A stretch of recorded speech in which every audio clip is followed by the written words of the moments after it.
اور پھر فرمایا الیوم یوم المرحمہ، آج کا دن رحمت کا دن ہے، الیوم نستحل الکعبہ نستعظم الکعبہ، آج کے دن ہم کعبہ کی تعظیم کریں گے اور کسی کے ساتھ کوئی زیادتی نہیں کریں گے۔ چنانچہ جب مسلمان بیت اللہ میں داخل ہوئے اور رات آئی، مکہ کی عورتیں اپنے دلوں میں 100% یقین رکھتی تھی کہ آج ہماری عزتیں پامال کی جائیں گی۔ ہم نے مسلمانوں کو ستایا، ان کے جوان بیٹوں کو مارا، ان کی عزتوں کو پامال کیا، ان کی عورتوں کو شہید کیا، آج مسلمان بدلے چکائیں گے۔ عورتیں ڈری ہوئی تھیں اپنے گھروں میں، رات نیند غائب تھی آنکھوں میں، آدھی رات گزر گئی مگر کسی گلی میں کوئی آہٹ نہیں آ رہی۔ تو کفار کی عورتوں نے اپنے مردوں سے کہا کہ یہ مسلمان کوئی پلان تو نہیں بیٹھے بنا رہے، کیوں ابھی تک ہمارے گھروں تک نہیں پہنچے؟ یہ تو بھوکے بھیڑیے کی طرح ہم پہ حملہ آور ہو جاتے، کیا وجہ ہے؟ ذرا دیکھ کے تو آؤ۔ تو اس وقت کافر مرد اپنے گھروں سے نکلے تو انہیں مکہ کی گلی میں کوئی مسلمان نظر نہیں آیا۔ حیران تھے کہ ان کو زمین کھا گئی یا آسمان پر چلے گئے، لیکن جب وہ بیت اللہ میں آئے تو کیا دیکھتے ہیں؟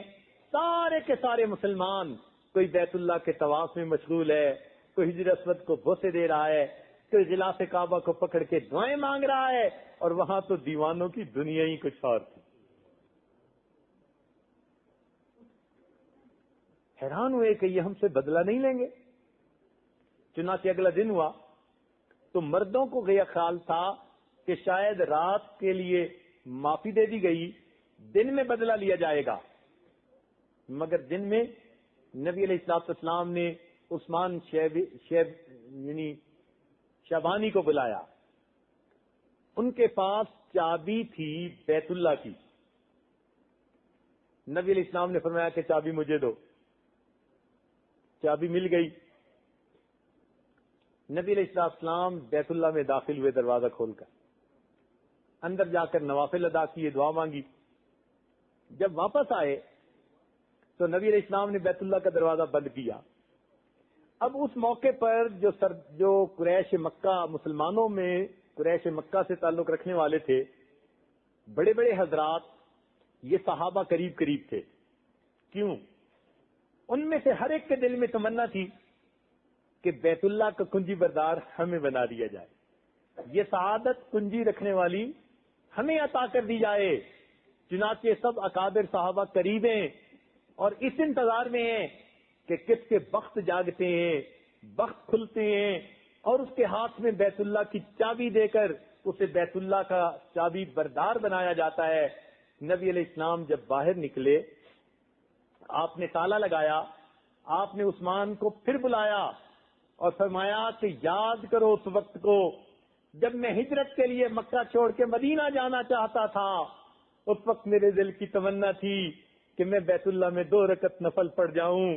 عثمان، تمہیں میں نے اسی جگہ بلایا تھا اور کہا تھا کہ مجھے چابی دے دو، میں بیت اللہ میں نفل پڑھنا چاہتا ہوں، تم نے انکار کیا تھا، اور میں نے تمہیں کہا تھا عثمان، آج جہاں تم کھڑے ہو ایک وقت آئے گا وہاں میں کھڑا ہوں گا، اور جہاں میں کھڑا ہوں وہاں تم کھڑے ہوگے۔ اور تم نے ناک منہ چڑھایا تھا اور کہا تھا یہ کیسے ہو سکتا ہے، میں صبر کر کے چلا گیا، عثمان میرے مالک نے میری بات کو سچا کر دکھایا، آج چابی میرے ہاتھ میں ہے، تم خالی ہاتھ میرے سامنے کھڑے ہو، مگر عثمان میں تمہارے ساتھ وہ نہیں کروں گا جو تم نے میرے ساتھ کیا تھا، میں چابی تمہارے ہاتھ میں واپس دیتا ہوں، قیامت تک تمہارے خاندان میں رہے گی اور تم سے وہی لے گا جو کوئی ظالم ہوگا۔ دنیا حیران رہ گئی، معاف کرنے کی ایسی عجیب مثال قائم کر دکھائی۔ دنیا کو عہدے ملتے ہیں، حکومت ملتی ہے، وہ اپنے قریب والوں کو نوازنے کی کوشش کرتے ہیں۔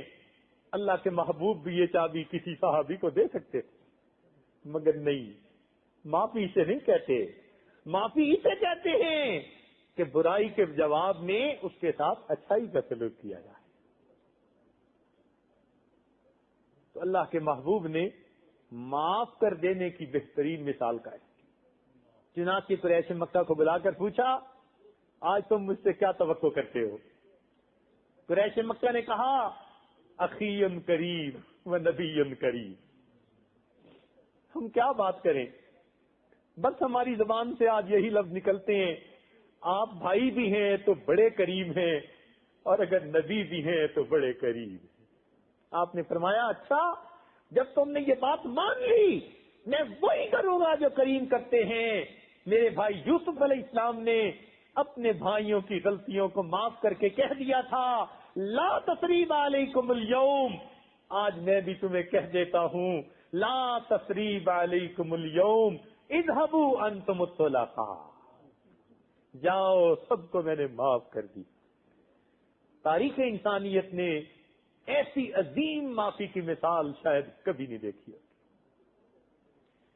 تو نبی علیہ الصلوۃ والسلام کا تو خلق ایسا تھا، جانی دشمنوں کو معاف فرما دیا،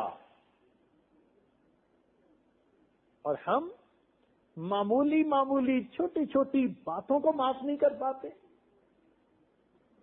اور نبی علیہ الصلوۃ والسلام کی محبت اور اس کے دعوے کرتے پھرتے ہیں۔ تو یاد رکھیے کہ ہمیں یہ جو معاف کر دینے والا خلق ہے یہ اپنے اندر پیدا کرنا چاہیے۔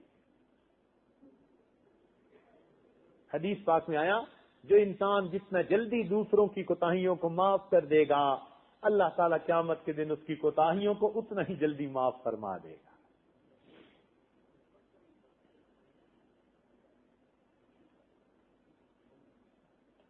تو اللہ تعالیٰ نرمی کو پسند فرماتے ہیں، معافی کو پسند فرماتے ہیں۔ ہم تو چھوٹی سی کوئی بات کسی کی دیکھ لینا، بس وہ ہمارے تو دماغوں سے اترتی نہیں، ہم تو سمجھتے ہیں کہ یہ ہمیشہ کے لیے مردود بن گیا۔ شکر ہے اللہ تعالیٰ نے معافی کا معاملہ اپنے ہاتھ میں رکھا ہے، بندوں کے ہاتھ میں دے دیتا تو پتہ نہیں کیا بن جاتا۔ اللہ تعالیٰ کا حوصلہ دیکھنا ہے کتنا بڑا، کیوں جی؟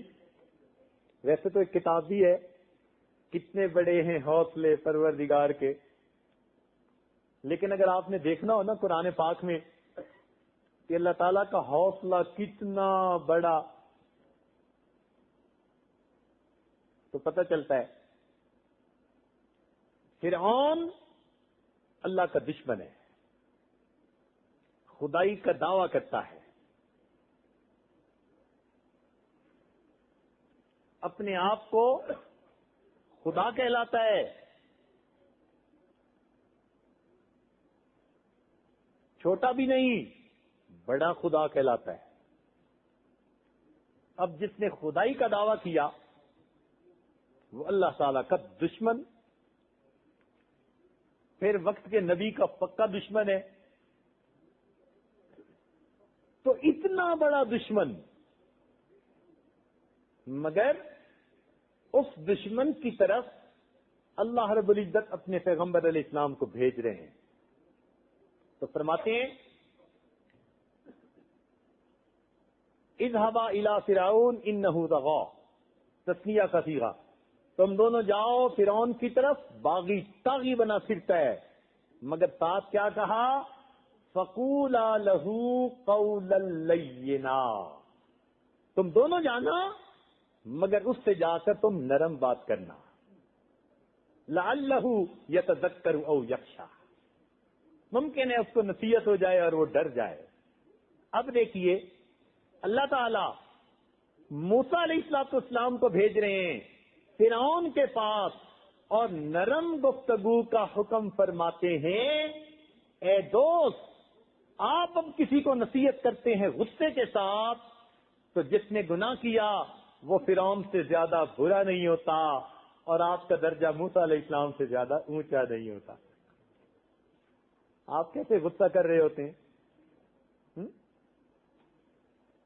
اس گناہ کرنے والے کا معاملہ فرعون سے برا نہیں ہوتا، اور نصیحت کرنے والا سیدنا موسیٰ علیہ السلام سے اونچا نہیں ہوتا۔ ہمیں کہاں اس بات کا زیب دیتی ہے ہم کسی کو نصیحت کرتے ہوئے غصے کا اظہار کریں، ہم بھی نرم بات کریں، ہماری پتہ ہے کیا عادت ہے؟ بیٹے کو کہا نا اٹھو نماز کا وقت ہو گیا ہے، اول تو پہلے ہی اٹھو نماز کا وقت ہو گیا ہے، آرڈر۔ اب جوانی کی عمر میں نیند ہوتی ہے، گہری ہوتی ہے، پھر دیکھا کہ ذرا نہیں اٹھا، بڑا ہے مردار، ہوش نہیں سے آتی، حرام کھاتا ہے، بیل بنتا جا رہا ہے، اٹھایا ہے سنتا نہیں۔ یہ ہماری نصیحت ہے۔ دیکھو کتنے پیارے انداز سے ہم اس کو نرم نرم نصیحت کر رہے ہیں۔